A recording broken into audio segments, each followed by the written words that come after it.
This is how fast things are changing. This is the information age. If you're operating by old ideas, you're obsolete.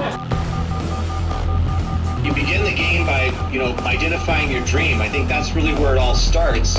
In today's economy and where we are today, it's not just a dream. It's more of a necessity. You've got to identify how you're going to survive more than how you're going to just, get something out there that you want.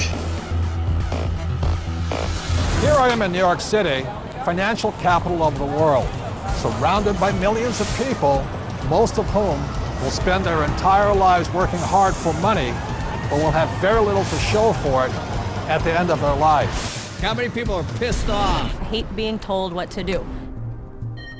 You have to fail fast. No one can steal my dream. You can count on the government destroying the dollar. All currencies have eventually gone to zero. You cannot save your way to retirement. If it's too complex for us, what do we have to do with our money? We have to give it to them. It was pure hopelessness. It was just 100% survival. Somebody's buying it. The public isn't buying it yet, but somebody is. How bad do you want it? That's the question. It's time to acquire. An unfair advantage. What is an unfair advantage? What you're about to learn may just change your life. It's showtime, baby. Let's hit it. The greatest opportunity in the history of mankind is here. We're in the greatest economic change in the history of the world. This is going to be the biggest wealth transfer in my lifetime. We've got an entire society that has been built up over the years with the idea that financial institutions are a better place to put your money than to take control of your own life. If you have a solid financial education, taxes, debt, inflation, and retirement can make you richer, not poorer. The rich will get richer and the poor and middle class, gone.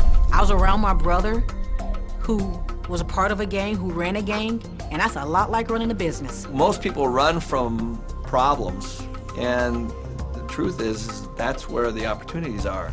This really is a perfect financial storm. So I am optimistic about the future. It's going to crash. The next big economic boom will not be from the internet or China or India, but will be from empowering women. A big part of success is failing so many times that you learn and learn and learn your lessons. Robert says all the time that if you're not being successful, it's because you're not making enough mistakes. People think that cash is like a safe place to be, a place to park your purchasing power.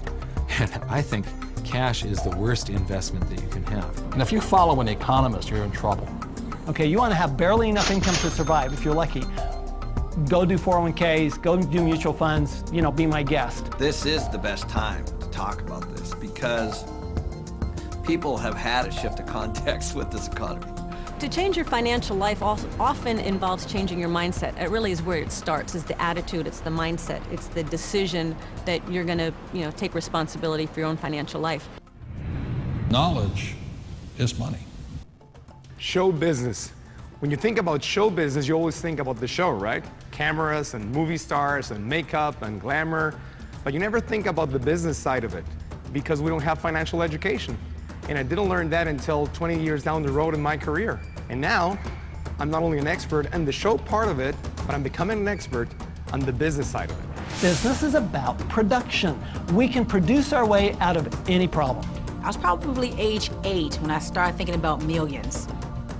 The very, very first step is you've got to select your dream, because taking control of your financial life starts with a dream. There's got to be a bigger purpose than just making money. If you don't have something that is bigger than you, a dream, a huge dream, you're gonna quit.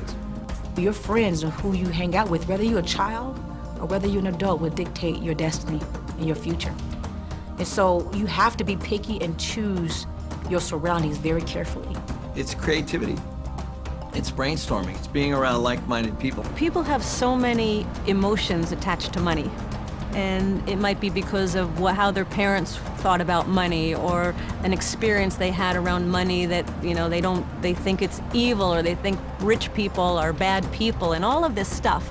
But if you just break it down, money is just a tool to be used in this world. Everybody today uses money, like it or not. The absolutely fastest way to put money in your pocket is to reduce your taxes. Gold and silver have been the safe haven asset for every second of the last 5,000 years. My real estate that we own, through depreciation, wipes out most of our taxable income. It just makes so much sense to me, and it's so much easier. I went to war to fight for capitalism.